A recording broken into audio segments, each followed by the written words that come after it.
Hello दोस्तों नमस्कार।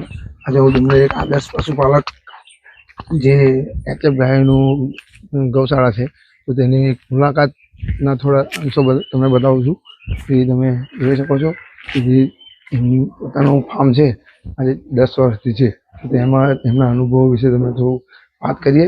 ચાલો આપણે તેમના આદર્શ પશુપાલક જે છે એમને મળીએ।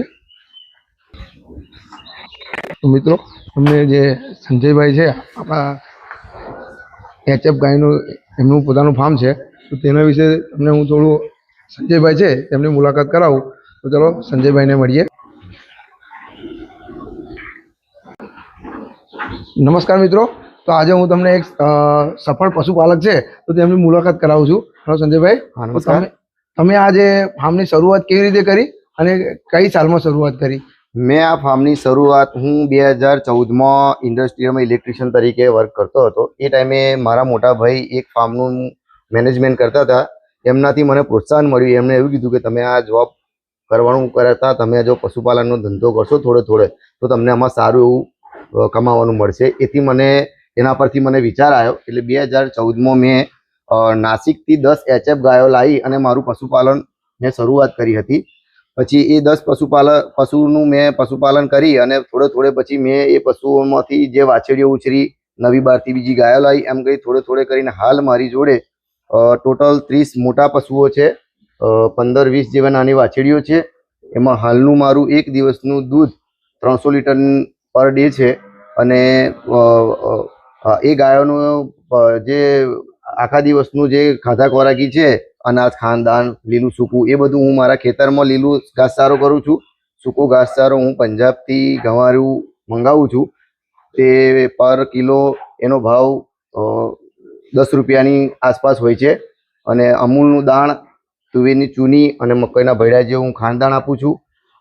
આ જે દૂધ મારું જે ભરાય છે ગયા વર્ષમાં મારું 24-25નું મારું કુલ દૂધ 25 લાખનું ભરાયું છે। એમાંથી મને અમૂલ દ્વારા મને 5.5 લાખ રૂપિયાનું બોનસ મળેલું છે અને જે આ 30 ગાયોને બધાનું થઈને જે છાણ નીકળ્યું હતું એ છાણ મેં 1 લાખની આસપાસની મેં છાણ વેચ્યું છે।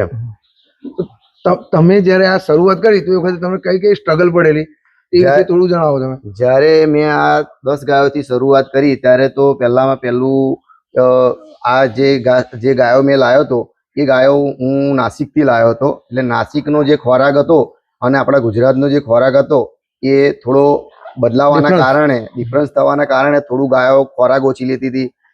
વાતાવરણમાં તો સેમ આવતું હતું ગુજરાતને નાસિકને મહારાષ્ટ્ર નજીક એટલે પણ થોડું ઘણું ખાણદાણમાં તકલીફ પડવાથી થોડી મને તકલીફ પડી હતી। પણ ભાઈ થોડે મેં થોડું આપણું એનું અને તેનું મિક્સ કરીને અને થોડો એને ખાધા ખોરાક પર લાવ્યો હતો એમ।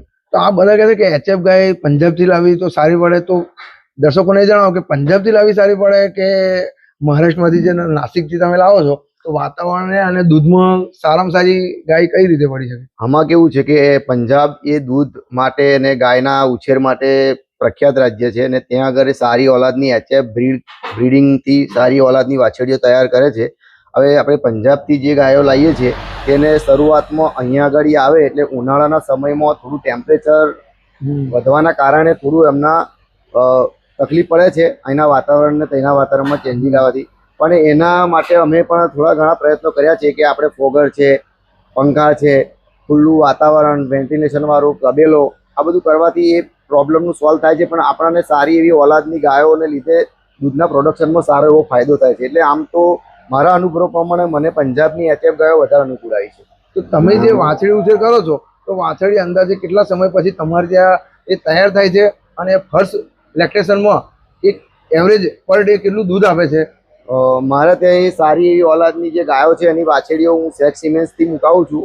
એમાં સેક્સ સિમેન્સમાં સારી એવી વાછડીનો ઉછેર કરી બચ્ચા દાણનું વરદાન દાણ ને મિનરલ પાવડર ખવડાવવાથી જે 1.5 વર્ષનું વાછડી થાય છે મારી ત્યારે વેતરમાં આવે છે અને એ ગાભણ પણ થાય છે અને ગાભણ થયા બાદ 9 માસે જ્યારે વિયાણ થાય છે ત્યારે લમસમ 8-9 લીટરની આસપાસની રેન્જનું પ્રથમ વેતરમાં એ દૂધ આપે છે। 9 લીટર મતલબ એક ટાઈમનું એટલે પર ડે 2.5 લીટરની આસપાસ આપે છે। આ એક ટાઈમનું 9 લીટર છે, પર ડે 2.5 લીટરની આસપાસ દૂધ આપે છે વાછડી। તો આ અત્યારે તમે આ ટોટલી મેનેજમેન્ટ તમે કરો છો, તમે એકલા કરી શકો છો કે તમારી સાથે તમે કેટલા માણસો કામ કરે છે, શું છે? જ્યારે મેં પશુપાલન ચાલુ કર્યું ત્યારે 10 ગાયથી ચાલુ કર્યું હતું. તે ટાઈમે હું મારી ફેમિલી ને મારા વાઈફ અને હું જાતે કરતા હતા. અમે મિલ્કિંગ મશીનથી મિલ્કિંગ કરતા હતા અને બીજું બધું બી કામ અમે જાતે કરતા હતા. પણ પછી થોડે મેં આજે પશુપાલનનું વધારે કર્યું એટલે અમારાથી પહોંચી વળે એવું નહોતું. એટલે હાલમાં અમે મિલ્કિંગ કરવા માટે 2 લેબર રાખીએ છીએ અને 2 લેબર ગ્રીન કટિંગ અને વાસીદું ભરવા માટે રાખીએ છીએ. તો તમે જનરલી બધા કહે છે કે એચએફ ગાયો રાખે તો મશીનથી દોવામાં આવે છે, તો તમે મશીનથી દોવો છો કે હાથથી દોવાનું પ્રિફર કરો છો? આમાં તો એવું છે કે મશીનથી દોવું એટલું સારું છે, એમાં કોઈ તકલીફ નથી પડતી. આ બધી માન્યતાઓ છે. મશીનથી દોવાથી એચએફ ગાયમાં એવું છે કે તમે એચએફ ગાયને દોવા બેસો એટલે જે પાનો મૂકે એટલે એને હોર્મોન્સ જે તૈયાર થાય 4 આંચળમાં હાથે તૈયાર થાય છે. જ્યારે આપણે મશીનથી દોઈએ છીએ ત્યારે 4 આંચળનું એકી સાથે સ્પીડમાં દૂધ દોવાય છે, તેથી એ દૂધ વધારે આપે છે. અને જ્યારે આપણે હાથથી દોઈએ છીએ ત્યારે એવું થાય છે કે હોર્મોન્સ થવાથી જે પાનો મૂક્યો છે આપણે 2 આંચળ દોઈએ છીએ અને પછી 2 આંચળ દોઈએ એટલે એ દોવામાં સ્પીડમાં થોડું ટાઈમિંગ વધારે લેવાય છે, એટલે દૂધના પ્રોડક્શનમાં થોડું ઘટ થાય છે. અને મિલ્કિંગ મશીનમાં એવું છે કે 4 આંચળનું એક હાથે દૂધ દોવાથી